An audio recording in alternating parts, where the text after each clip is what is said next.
IPS पति बीमार पत्नी और मौत दहला देगी असम के गृह सचिव शिलादित्य चेतिया की दर्दनाक कहानी। असम के एक आईपीएस अफसर का प्रमोशन हुआ और वो राज्य के होम सेक्रेटरी बन गए। जिंदगी और पैसे में सब कुछ अच्छा चल रहा था, लेकिन अचानक उनकी पत्नी की तबीयत खराब हो जाती है। वो बीमार पड़ जाती हैं। वो अपनी पत्नी की तीमारदारी के लिए 4 महीने की छुट्टी ले लेते हैं, लेकिन 4 महीने बाद अस्पताल में उनकी पत्नी दम तोड़ देती हैं। इधर उनकी पत्नी दम तोड़ती है और उधर उसी अस्पताल से गोली चलने की आवाज़ आती है। इसके बाद पति और पत्नी की अर्थी एक साथ उठती है। ये सच्ची कहानी आपको दहला देगी। पति पत्नी के बीच अनबन, लड़ाई झगड़े और यहाँ तक कि जान ले लेने की वाक़ये अक्सर देखने और सुनने को मिलते हैं, लेकिन कोई पति पत्नी एक दूसरे के लिए जान दे दे, ऐसा थोड़ा कम होता है। पर असम का एक पावर कपल अब ऐसे ही एक वजह से अचानक सुर्खियों में आ गए हैं। इनमें एक हैं असम के होम और पॉलिटिकल सेक्रेटरी शिलादित्य चेतिया और दूसरी उनकी पत्नी आगोमोनी बरबरुआ। आगोमोनी एक लंबे समय से कैंसर से जूझ रही थी और मंगलवार तक वो इलाज के लिए एक निजी अस्पताल के आईसीयू में भर्ती थी। लेकिन इधर आगोमोनी ने दम तोड़ा और उधर महज 10 मिनट के अंतर उनके पति शिलादित्य चेतिया ने खुद को गोली मारकर जान दे दी। शिलादित्य चेतिया और आगोमोनी दोनों की ये कहानी बेहद दर्दनाक तो है, साथ ही एक सबक भी है कि हालात कैसे भी क्यों न हो, जिंदगी से हार कर खुदकुशी कर लेना कभी किसी मसले का हल नहीं हो सकता। 40 साल की आगोमोनी पिछले कई महीनों से कैंसर से जूझ रही थी। उनकी तीमारदारी के लिए ही उनके पति शिलादित्य चेतिया ने भी अपने काम से छुट्टी ले रखी थी। वो 4 महीने से छुट्टी पर थे, लेकिन मंगलवार को आगोमोनी की मौत के साथ ही उन्होंने अपनी भी जिंदगी खत्म कर ली। आगोमोनी नामकेयर अस्पताल में पिछले 2 महीने से भर्ती थी। 3 दिन से उनकी तबीयत काफ़ी ख़राब हो गई थी और मंगलवार शाम 4:25 पर उन्होंने दम तोड़ दिया। पत्नी की मौत के बाद चेतिया आईसीयू में उनके केबिन में गए। उन्होंने अस्पताल के स्टाफ से अपनी पत्नी के लिए प्रार्थना करने के लिए थोड़ी प्राइवेसी की गुजारिश की, लेकिन जैसे ही स्टाफ केबिन से बाहर निकला, अंदर से गोली चलने की आवाज़ सुनाई पड़ी। फौरन ही अस्पताल के कर्मचारी फिर से केबिन के अंदर गए, लेकिन तब तक अपनी पत्नी के शव के पास शिलादित्य चेतिया की लाश पड़ी थी। उन्होंने अपनी सर्विस रिवॉल्वर से अपने सिर में गोली मार ली थी। शिलादित्य चेतिया 2009 बैच के आईपीएस अधिकारी थे। वे असम के तिनसुकिया और सोनितपुर जिले में भी एसपी 4th बटालियन के कमांडेंट के रूप में भी काम किया है। उन्होंने 2015 में स्वतंत्रता दिवस पर वीरता के लिए राष्ट्रपति पुलिस पदक मिला था। आईपीएस शिलादित्य चेतिया और आगोमोनी बरबरुआ की 12 मई 2013 को अरेंज मैरिज हुई थी। उन्होंने आईपीएस शिलादित्य चेतिया और आगोमोनी बरबरुआ की 12 मई 2013 को अरेंज मैरिज हुई थी। उन्हें कोई बच्चा नहीं था। शिलादित्य चेतिया की मां और सास का भी कुछ रोज पहले ही निधन हुआ था। दोनों ने तेजपुर यूनिवर्सिटी से पढ़ाई की और आगोमोनी अपनी यूनिवर्सिटी की टॉपर रह चुकी थी। पूरी फैमिली को लिल गया लो नेप का जाल। यह सुसाइड नोट हम सब के लिए क्यों एक सबक है। दोस्तों, ये खबर भोपाल की है। 8 साल का बेटा, 3 साल की बेटी और पति पत्नी, छोटा सा खुशहाल परिवार। लेकिन एक छोटी सी गलती इस परिवार पर इतनी भारी पड़ी कि सामूहिक खुदकुशी करनी पड़ी। बच्चों को जहर दिया गया और पति पत्नी ने फांसी लगा ली। दरअसल भोपाल का यह परिवार मार्केट में फैले लोनेप के जंजाल में फंस गया था। घर के मुखिया ने इस परेशानी से निकलने की काफ़ी कोशिश की, लेकिन जब बाहर निकलने का कोई रास्ता नज़र नहीं आया तो जिंदगी ख़त्म करने का फैसला कर लिया। मरने से पहले इस परिवार ने 4 पेज का एक सुसाइड नोट छोड़ा है, जिसे पढ़कर आप समझ जाएंगे कि लोन ऐप के चुंगल में फंसना कितना दर्दनाक और जानलेवा हो सकता है। 4 पेज के सुसाइड नोट में दर्द भरी दास्तान। समझ नहीं आ रहा है कि क्या करें। पता नहीं हमारी इतनी प्यारी छोटी सी फैमिली को किसकी नज़र लग गई। अपने परिवार के लोगों से हाथ जोड़कर माफ़ी मांगना चाहते हैं। एक गलती की वजह से हमसे जुड़े सभी लोग काफ़ी ज़्यादा परेशान हुए। खुशी खुशी में हम अपने परिवार के साथ जी रहे थे, कोई परेशानी या किसी बात की चिंता नहीं थी। लेकिन अप्रैल में मेरे व्हाट्सएप पर एक मैसेज आया। इसमें ऑनलाइन काम करने का ऑफ़र दिया गया था। यही मैसेज दोबारा टेलीग्राम पर आया। थोड़े से पैसे और अपनी ज़रूरतों के चलते मैं इसके लिए तैयार हो गया। ज़्यादा समय भी नहीं देना था, इसलिए काम शुरू कर दिया। शुरू में थोड़ा फ़ायदा हुआ, लेकिन धीरे धीरे दलदल में फंसता चला गया। जब भी थोड़ा समय मिलता मैं उस काम को करने लग जाता। आगे जाकर लोड इतना ज़्यादा हो गया कि अपने काम के साथ इस काम में लगे पैसों का हिसाब नहीं रख पाया। इन पैसों का इस्तेमाल घर पर बिल्कुल नहीं कर पाया। काम का दबाव बहुत ज़्यादा बढ़ गया। मुझे मैसेज आने लगे कि ऑर्डर पूरा करो और अपना कमीशन निकाल लो। लेकिन ये एक दलदल था जहाँ से निकल पाना मुश्किल था। जब सारे पैसे ख़त्म हो गए तो कंपनी वालों ने लोन ऑफ़र किया। 4 साल पहले जिस कंपनी में था वह बंद हो गई थी, जिसके बाद मेरा क्रेडिट सिविल भी ख़राब हो गया था। इसलिए मैंने मना किया, क्योंकि मेरा सिविल पहले से ख़राब था। लोन कहाँ से मिलता, लेकिन कंपनी वालों के कहने पर मैंने कोशिश की और लोन मिलता चला गया। उन पैसों को भी मैंने पानी की तरह कंपनी में ही लगाता चला गया। सुसाइड नोट में आगे लिखा है कि काम शुरू करने से पहले मैंने ई कॉमर्स कंपनी की वेबसाइट चेक की थी। कंपनी टीआरपी के लिए काम करवाती है, जो कोविड के बाद 2022 में कोलंबिया से शुरू हुई थी। यह सब देखकर मैंने काम शुरू किया, लेकिन पता नहीं था कि इस मोड़ पर आकर खड़े हो जाएंगे कि कोई रास्ता ही नहीं बचेगा। इस काम की जानकारी मेरी पत्नी या परिवार के किसी भी सदस्य को नहीं थी। पत्नी जब भी मुझे देखती तो यही कहती थी कि कुछ गलत मत करना, और मैं मना करते हुए जवाब देता था कि सब तुम्हारी खुशी के लिए कर रहा हूँ। लेकिन मुझे समझ नहीं आया कि मैंने ये क्या कर डाला। ऑनलाइन जॉब का शिकार होने के बाद मुझे लगा कुछ दिन बाद पैसे मिलते ही सबका लोन क्लियर करके सब छोड़ दूंगा। लेकिन मैं समझ नहीं पाया कि इतना सब कुछ हो जाएगा। ऑनलाइन जॉब वालों ने मुझ पर लोन का इतना कर्ज कर दिया था कि मैं खुद भी हैरान होता चला गया। मैं समझ गया कि मेरे साथ फ्रॉड हुआ है। बात बात पर मेरे ऊपर पैसे का दबाव बनाया जाने लगा। ये पैसे मैंने अपने लिए नहीं लिए थे, मैं तो इसका इस्तेमाल भी नहीं कर पाया था। कंपनी ने लोन ऑफ़र किया और पैसे लेकर मैंने वापस कंपनी में ही लगा दिया। जून में लोन का कर्जा इतना ज़्यादा होता चला गया कि रिकवरी वालों ने धमकाना शुरू कर दिया। किसी तरह मैंने व्यवस्था करके ईएमआई भर दी, लेकिन जुलाई में लोन वालों ने मेरा फ़ोन हैक कर लिया। उससे डिटेल्स निकालकर रिश्तेदारों, दोस्तों और सहकर्मियों को ब्लैकमेल करना शुरू कर दिया। वह लोन कंपनी धमकी देने लगे कि तुम्हारी अश्लील और गलत फ़ोटो बनाकर सोशल मीडिया पर वायरल कर देंगे, बदनाम कर देंगे। यहाँ तक कि उन्होंने मेरे बॉस की डीपी यानी फ़ोटो का भी गलत इस्तेमाल किया। इस बात से मुझे काफ़ी गिल्टी और बुरा फील हो रहा था। मेरी एक गलती की सज़ा सभी पहचान वालों को मिल रही है, उन्हें ब्लैकमेल किया जा रहा है। 4 पेज के सुसाइड नोट में आगे लिखा है कि मैं साइबर क्राइम ऑफिस गया, लेकिन वहां अधिकारी न होने पर छुट्टी होने के कारण मामला टलता चला गया। दोबारा गया, आवेदन बनवाने के लिए वकील से मिला। उन्होंने डिप्ट्रिक के लिए समय मांगा, लेकिन मैं किसी न किसी से बात कर पा रहा हूँ और न ही नज़रें मिला पा रहा हूँ। कोई नहीं समझ पा रहा है कि आज मैं अपनी ही नज़रों में गिर चुका हूँ। नौकरी जाने की नौबत आ गई है। अपना और परिवार का भविष्य नहीं दिखाई दे रहा था। किसी को मुंह दिखाने लायक नहीं बचा हूँ। परिवार से कैसे नज़र मिला पाऊँगा। अपने बाबूजी, अम्मा जी, पापा जी, मम्मी जी, भैया, भाभी और प्यारी बहनों, प्यारी सी छोटी सी सबसे यही कहना चाहता हूँ कि सबसे कैसे नज़र मिलाऊँ। सबसे ज़्यादा इस बात का डर है कि भविष्य में मेरी बेटी की शादी में परेशानी न आए। इसलिए परिवार यानी पत्नी और बच्चों, रिशु और किशु को तकलीफ़ में नहीं छोड़ सकता। इसलिए अपने साथ सभी को लेकर जा रहा हूँ।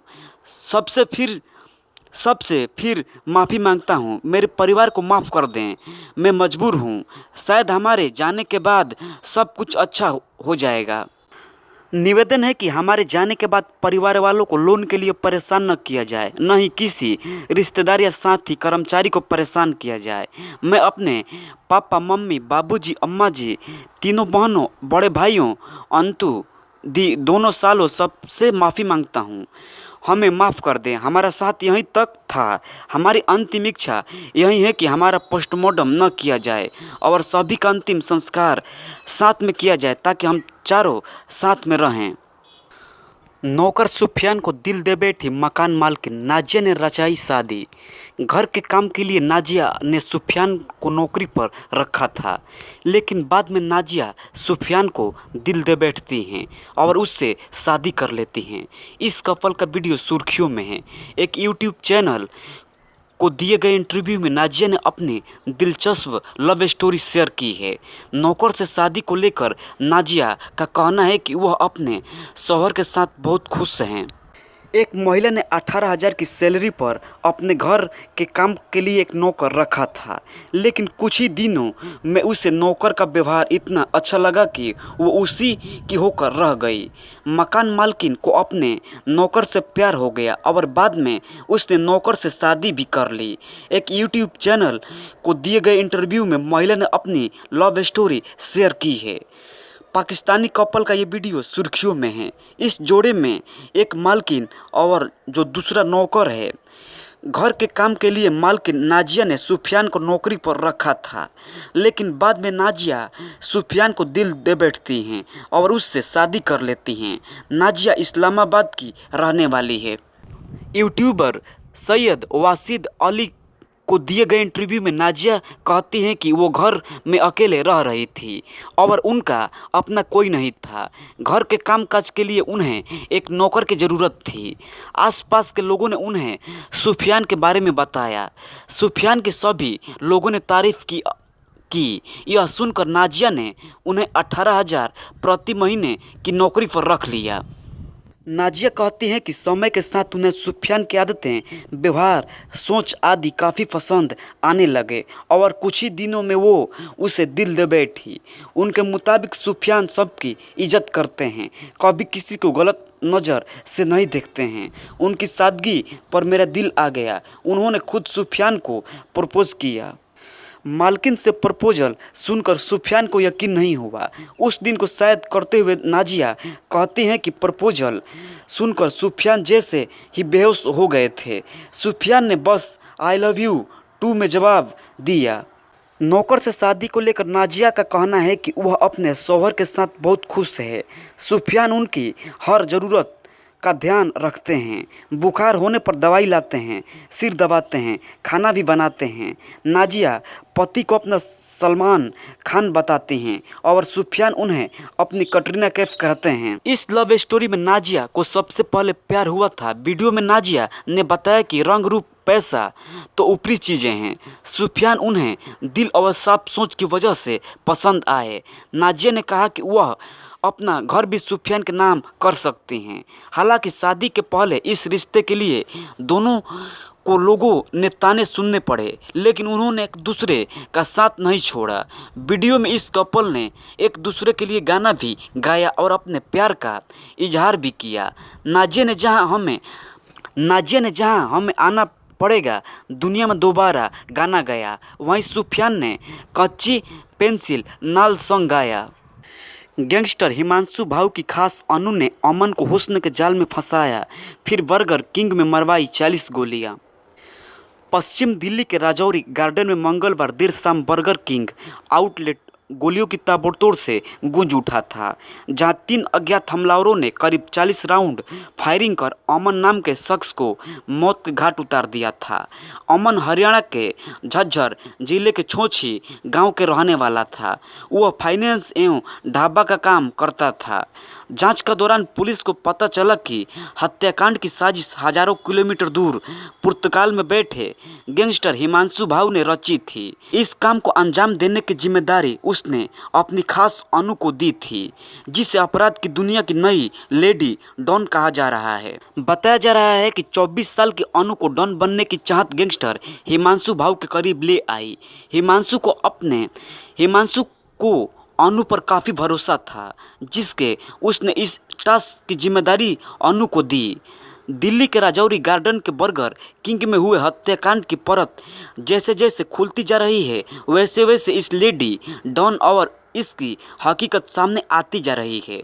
बताया जा रहा है कि अनु ने अमन को अपने हुस्न के जाल में फंसाकर रेस्टोरेंट बुलाया और 40 गोलियां मरवाकर उसे मौत के घाट उतार दिया, फिर बड़े आराम से फरार हो गई। सूत्रों की माने तो अनु जेल में बंद हिमांशु भाऊ के गुर्ग से मिलने जाती थी।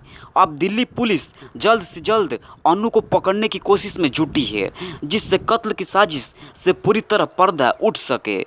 पुलिस अब उस रूट को पता करने में जुटी है जहां से शूटर्स को हथियार मिले। दिल्ली पुलिस इसकी भी जांच कर रही है कि ये हनी ट्रैप कैसे रचा गया, अनु मृतक अमन के संपर्क में कब और कैसे आई। बता दें कि अनु के परिवार ने अनु की गुमशुदगी रोहतक के पुलिस थाने में लिखवाई है। अनु को पिछले कई महीनों से हरियाणा पुलिस और उसका परिवार तलाश रहा है। दिल्ली पुलिस ने सीसीटीवी कैमरों और इंटेलिजेंस की मदद से शूटर्स की पहचान कर ली है। इस हत्याकांड को अंजाम 3 शूटर ने दिया था। इसमें आशीष उर्फ लल्लू हिसार का रहने वाला है, दूसरा कालू रोहतास और तीसरा कन्नू भी रोहतास का ही रहने वाला है। अब पुलिस इससे शामिल एक 5वें अपराधी की पहचान में जुटी हुई है। फोटो पर किस के निशान मिलने पर हुई हत्या, 36 दिन बाद ऐसे पकड़ में आया आरोपी। दोस्तों, ये खबर कानपुर की है। कानपुर में बहुचर्चित रोनिल हत्याकांड का 36 दिन बाद खुलासा करते हुए पुलिस ने आरोपी को गिरफ्तार कर लिया है। पुलिस ने बताया है कि यह हत्या प्रेम संबंध के शक में की गई थी। दरअसल मृतक रोनिल के कोचिंग में पढ़ने वाली एक छात्रा से दोस्ती थी और वह उसे बहन मानता था। वहीं छात्रा के प्रेमी विकास यादव को यह रिश्ता पसंद नहीं था। विकास को इस बात का डर सता रहा था कि रोनिल उसकी प्रेमिका से संबंध बढ़ा रहा है। मृतक रोनिल श्यामनगर के वीरेंद्र स्वरूप स्कूल में इंटर का छात्र था। 31 अक्टूबर की दोपहर स्कूल की छुट्टी के बाद वो घर के लिए निकला, पर घर नहीं पहुंचा। 1 नवंबर को उसकी लाश श्यामनगर में झाड़ियों में पड़ी मिली। शव को कब्जे में लेने के बाद पुलिस इस मामले की जांच में जुट गई। इस बीच रोनिल के हत्यारे को पकड़ने को लेकर शहर में कैंडल मार्च और धरने प्रदर्शन होने लगे। परिजनों की मांग पर पुलिस कमिश्नर ने इस मामले के खुलासे के लिए सीबीआई से जांच करवाने के लिए यूपी सरकार को पत्र लिखा। इस दौरान पुलिस जांच कर रही पुलिस ने 37 दिनों के अंदर 36 से ज़्यादा छात्र छात्राओं से पूछताछ की, जिसमें छात्रा का प्रेमी विकास यादव भी शामिल था। पुलिस ने बेंगलुरु से साइबर एक्सपर्ट की टीम बुलाकर रोनिल के मोबाइल की व्हाट्सएप चैट को रिकवर करवाए तो कत्ल की कड़ियां जुड़ती चली गई। जॉइंट कमिश्नर आनंद प्रकाश तिवारी ने बताया कि रोनिल की हत्या उसकी दोस्त के चक्कर में, जिसे वो अपनी बहन मानता था। छात्रा ने अपने प्रेमी को समझाने के लिए व्हाट्सएप स्टेटस पर रोनिल को राखी बांधते हुए फोटो भी लगाई थी। फिर भी विकास को शक बना रहा और उसने रोनिल को समझाने के लिए अकेले श्यामनगर की झाड़ियों के पास बुलाया। दोनों के बातचीत के दौरान रोनिल की जेब से उसकी प्रेमिका के साथ एक फ़ोटो निकली, जिसमें रोनिल के चेहरे पर लिपस्टिक से किस का निशान बना था। इसके बाद विकास का गुस्सा 7वें आसमान पर पहुंच गया और उसने धक्का देकर रोनिल को नीचे गिरा दिया और गला दबाकर उसकी हत्या कर दी। पुलिस ने विकास यादव को 3 बार थाने बुलाकर पूछताछ की, लेकिन ITI से पढ़ाई करने वाला विकास इतना शातिर था कि उसने पुलिस को शक ही नहीं होने दिया कि मर्डर का मुख्य आरोपी वही हैं। रोनिल के माता पिता का रो रो कर बुरा हाल है। वो पुलिस से आरोपी को फांसी की सज़ा दिलाने की मांग कर रहे हैं। रोनिल के पिता संजय सरकार ने बताया कि उसके बेटे का उस लड़की से कोई संबंध नहीं था, वो उसे बहन मानता था। जॉइंट कमिश्नर आनंद प्रकाश तिवारी ने बताया कि हमने साइबर एक्सपर्ट की टीम से रोनिल के व्हाट्सएप का चैट को रिकवर करवाया तो घटना का खुलासा हुआ। आरोपी विकास यादव को गिरफ्तार कर जेल भेज दिया गया है। 3 दिन तक आंगन में सड़ती रही पिता की लाश। न अमेरिका वाले बेटे को पता चला, न बेंगलोर वाले बेटे को। बदबू आने पर पड़ोसी ने बुलाई पुलिस। उत्तर प्रदेश के कन्नौज में 75 वर्षीय एक बुजुर्ग का शव उनके ही मकान के आंगन में 3 दिन तक पड़ा सड़ता रहा। बदबू आने पर पड़ोसियों ने पुलिस को सूचना दी। मौके पर पहुंची पुलिस ने दीवार फांदकर मकान के अंदर दाखिल हुआ तो गर्मी के चलते लाश पूरी तरह से सड़ चुकी थी, जिसके बाद पुलिस ने बुजुर्ग के शव का पंचनामा भर उसे पोस्टमार्टम के लिए भिजवा दिया। बताया जा रहा है कि बुजुर्ग कई वर्ष से घर में अकेले रह रहे थे। उनका एक बेटा अपनी मां के साथ बेंगलोर में तो दूसरा बेटा अमेरिका में रह रहा था, जिसके चलते बुजुर्ग की मौत की खबर उन्हें लगी। जब घर से बदबू आनी शुरू हुई तो पड़ोसियों के माध्यम से घटना के बारे में जानकारी हुई। फिलहाल पुलिस ने मृतक के बेटों को सूचना दे दी है। यह पूरा मामला कन्नौज के सदर कोतवाली क्षेत्र के मोहल्ला गवाल मैदान का है, जहां 75 वर्षीय अरुण कुमार मिश्रा उनका बड़ा बेटा प्रद्युम्न अमेरिका में नौकरी करता है और वहीं रहता है, जबकि छोटा बेटा अक्षत बेंगलुरु में रहकर एक निजी कंपनी में जॉब करता है।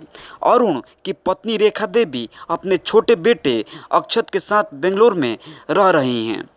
बीते बुधवार को अरुण मिश्रा की डेड बॉडी घर के आंगन में पड़ी पाई गई। इस बात की जानकारी तब हुई जब पड़ोस में ही रहने वाले उनके भतीजे पवन मिश्रा को बदबू आने की शंका हुई। वह अरुण के घर का दरवाज़ा खटखटाने पहुंचे, लेकिन कोई आवाज़ नहीं आई। इस पर उन्होंने इसकी सूचना पुलिस को दी। पुलिस दीवार फांदकर अंदर घुसी तो देखा कि आंगन में बुजुर्ग अरुण मिश्रा की डेड बॉडी पड़ी हुई है। पास में ही एक बाल्टी पानी रखा हुआ था। पुलिस का मानना है कि बुजुर्ग घर में अकेले रहते थे। वह पानी की बाल्टी लेकर कुछ काम कर रहे होंगे, तभी ज़मीन पर गिर पड़े होंगे और फिर उठ नहीं पाए। चूँकि घर में कोई और नहीं था, इसलिए उनकी मदद नहीं हो सकी। आखिर में बुजुर्ग ने दम तोड़ दिया। उनकी डेड बॉडी करीब 3 दिन पुरानी लग रही है। फिलहाल पुलिस ने फॉरेंसिक टीम से जांच कराकर डेड बॉडी का पंचनामा भरकर पोस्टमार्टम के लिए भिजवा दिया। साथ ही बेंगलोर में रह रहे उनके छोटे बेटे को इसकी सूचना दे दी गई।